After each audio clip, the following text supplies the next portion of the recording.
Happy birthday to you. Welcome back to my channel Amal Sumana blog চ্যানেলের পক্ষ থেকে সবাইকে স্বাগত। তো বন্ধুরা, আজকে চলে এসেছে একটা নতুন ব্লগ নিয়ে।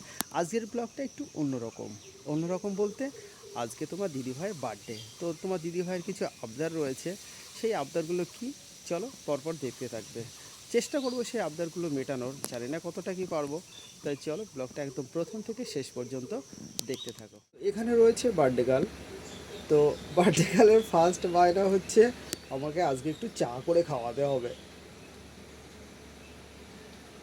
তো চলো, তো বন্ধুরা বসিয়ে দিয়েছি চা, আর প্রথমত হবে গরম জল, তারপরে হবে চা।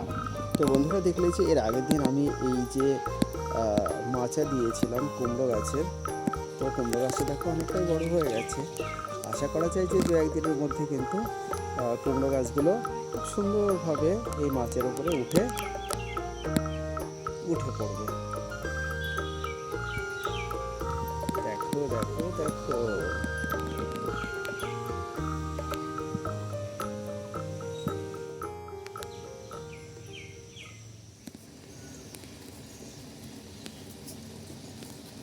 এটা হচ্ছে সাদা অপরাজিতা। তো আমরা অনেক ভিডিওতে দেখি যে সুন্দরভাবে গাছের আগাগুলো কেটে দিয়ে সুন্দর করে টপের মতো করে গাছগুলোকে রাখা হয়। তো আমিও সেটা করার চেষ্টা করেছি এবং সুন্দর সুন্দর ফুলও হয়েছে। আনন্দে একটু মাথা নড়িয়ে দিল। এই যে আজকে আমি চা করলাম, তোমার কিছু স্পেশাল বলে মনে হচ্ছে? না, কিছু মনে হচ্ছে না? আর মাঝে মধ্যে খাওয়া, সেই জন্য চাটার কোনো স্পেশাল না। আমি আজ পর্যন্ত তোমার হাতে চিকেন বা মাছের ঝোল কোনো কিছুই খাইনি। এবার তুমি যদি চিকেন বা মাছের ঝোল রান্না করে দাও সেটাই স্পেশাল মনে হবে। আমি তোমার হাতে কি পনির খেয়েছি, সোয়াবিন খেয়েছি, আলু সিদ্ধ ভাত খেয়েছি, এটাই খেয়েছি। তাছাড়া চিকেন বা মাছ এগুলো খাইনি। এই দুটোই তুমি বাকি খাওনি? আছে। তুমি খাওনি? এ বাবা, এ কি! তুমি যদি এবার রান্না করে আমাকে খাও তাহলে স্পেশাল স্পেশাল মনে হবে। বাবা, তা বন্ধুরা, আজকে তোমার দাদা ভালোবেসে পরোটা এনেছে, আজকে আর বলতে হয়নি। কিন্তু যে দোকানে আমরা পরোটা খাই সেই দোকানে মোটামুটি এখন আগে থেকে ভালোই করে, কিন্তু সেই দোকানে শেষ হয়ে গেছে, মনে ছিল না। অন্য দোকান থেকে পরোটা এনেছে, কি বলবো, কিছু বলার নেই, এত বাজে এত বাজে। এই জন্য ওনার দোকানে বিক্রি হয় না, নামটা বলা যাবে না, ঠিক আছে। হাঁসের মাংস নিয়ে এসছে, তো এই হাঁসের মাংসটা ভালো করে পরিষ্কার করে নিচ্ছে। তো তোমার বাজারে দাদা গিয়েছিলাম বলবে, তো কি আনতে? সেটা তুমি বলো। পোলট্রি আনতে গিয়েছিলাম বাজারে।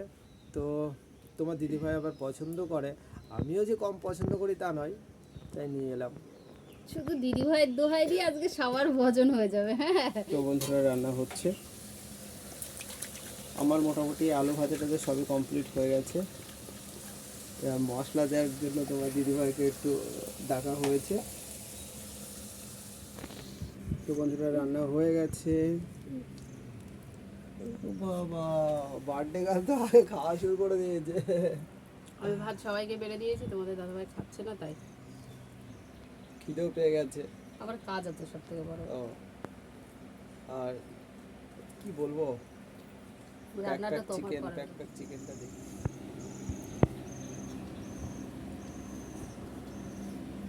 তো চলো, খাওয়া দাওয়া হয়ে যায়, তৈরি হচ্ছে। তাও হচ্ছে, লেগে কমেন্ট করতে পারো পুরোনো শাড়ি কেন গরমের মধ্যে আর ইচ্ছে করছে না মারালা কোনো শাড়ি পরে। তো এই শাড়িটা পরে, তাও পরতে চাচ্ছিলাম না, তোমাদের দাদাভাইয়ের ছেলের বায়নাতে পরেছি আর কি। সেরকম চাস না, যদি লিপস্টিক। বার্থডে গার্ল বসে গেছে কেক কাটবে বলে, হাতে ছুরি। দেখো, আমরা যখন ছোট ছিলাম তখন কিন্তু জন্মদিন বলতে পায়েসটাই রান্না হতো। আর আমরা যখন ছোট ছিলাম এতটা মানে কেক টেক পাওয়া যেত না, মানে আমরা যেখানে থাকতাম আর কি। আর কেক আনতে গেলে অনেকটা দূরে যেতে হতো, সেভাবে আমরা কেক তাও পেতাম না, খুঁজে খুঁজেও পেতাম না। আর এখন তো কি বলবো, যেখানেই যাবা কেক, তা প্রত্যেক বছরই তোমাদের দাদাভাই ছোট করে হলেও পালন করে, এটাই আর আমার কাছে যে অনেক। সমস্ত আয়োজনগুলো দেখতে পাচ্ছে সবই হচ্ছে বাবার আয়োজন, এটা ছেলের ঠিক আছে। ছেলের জন্য, পুরোটাই ছেলের জন্য, সমস্তটা বাবার আয়োজন। যাক। এই যে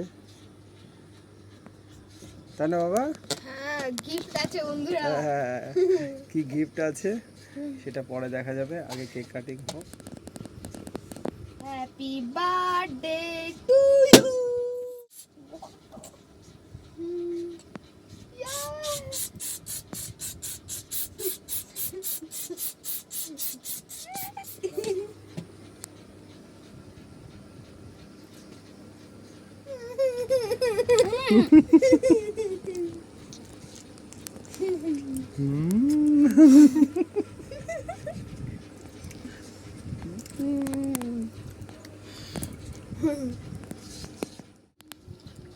তো আমাদের কেক কাটিং হয়ে গেল। ছোট্টখাটো কি বলবে দেখি। আমাদের ফ্যামিলি তো কেমন লাগলো বলো? বুড়ো বয়সে হ্যাপি বার্থডে, তো ভালোই লাগে। তো বন্ধুরা আগে বাবা মাই করতো, এখন আমার ছোট বাবা আছে, তোমাদের দাদা ভাই আছে পালন করে, আর বাবা মার কাছে থাকলে তো এই এখন। তো বন্ধুরা হচ্ছে বছরে 4 বার খাওয়া হয় বাড়ি থেকে।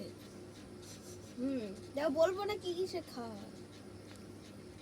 তো ভিডিওটা কেমন লাগলো অবশ্যই কমেন্ট করে জানিও। আর ছেলে যা বললো বছরে 4 বার কেক খাওয়া হয়, এটা কোন ক্ষেত্রে খাওয়া হয় একটু কিন্তু অবশ্যই কমেন্ট করে সবাই জানিও যদি জেনে থাকো। তা আমাদের এই মানে আজকে কিন্তু আমি একটু কষ্ট পেলাম, কারণ হচ্ছে তোমাদের দাদা ভাইয়ের রান্নার কথা ছিল, সে আমাকে রান্না করে খাওয়াবে। সে কিন্তু শুধু তোমাদেরকে চাটুকুই ভিডিওতে দেখিয়েছে, চাটুকুই খাইয়েছে। তারপরে মাঝে মিথ্যে কথা বলেছিল যে মাংস কষানোর সময় আলু। আরে সবগুলো আমি যখন রান্না করব তখন দেখাবো কি করে? আমি করেছি, তাও একটা আবদার করেছিলাম পায়েস রান্না করার কথা, সেটাও করেনি। ঠিক আছে, এটা আমার তারা বন্ধুরা গিফট ও আছে। এখন অনিরুদ্ধের গিফট আছে বন্ধুরা ভুলেই তো গিয়েছিলাম আমার গিফট। না খোলো আনবক্সিং এখানে দেখা যাক গিফটে কি আছে। তুমি গিফট দিলে না? গিফট ঠিক আছে, বন্ধুরা সব দেখবে। বন্ধুরা এনে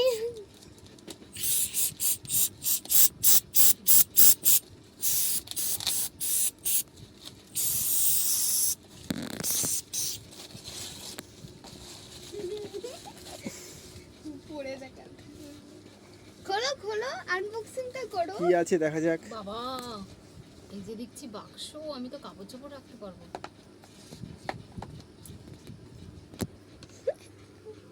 তো না, ওপেন হোক। এটাকে ইউজ করে কিভাবে ইউজ করতে হয় সেটাও দেখাতে হবে। চার্জার, ফিতে, ক্যামেরা অ্যাকশন। এবার এটা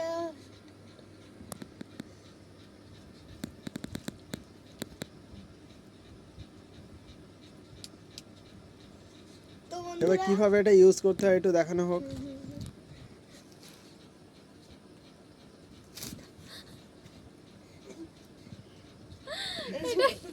এখন কয়লা খনিতে যাচ্ছে।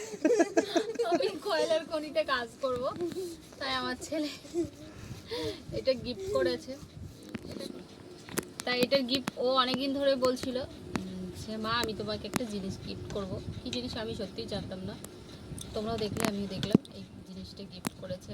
তাই এটার মেন কারণ হচ্ছে আমি যখন রান্না করি তখন টস নিয়ে রান্না করি, মেন কারণ।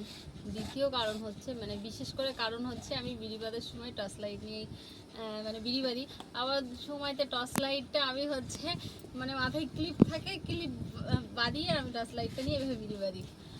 ওইটা দেখে ছেলের ভালো লাগেনি, তাই সেই জন্য যে মা তুমি এইটা পরে যখন কারেন্ট থাকবে না তুমি তখন বিড়ি বাঁধবে, এটাই মেন কারণ। তো বাবা হ্যাঁ সেটা বন্ধুদেরকে বলো।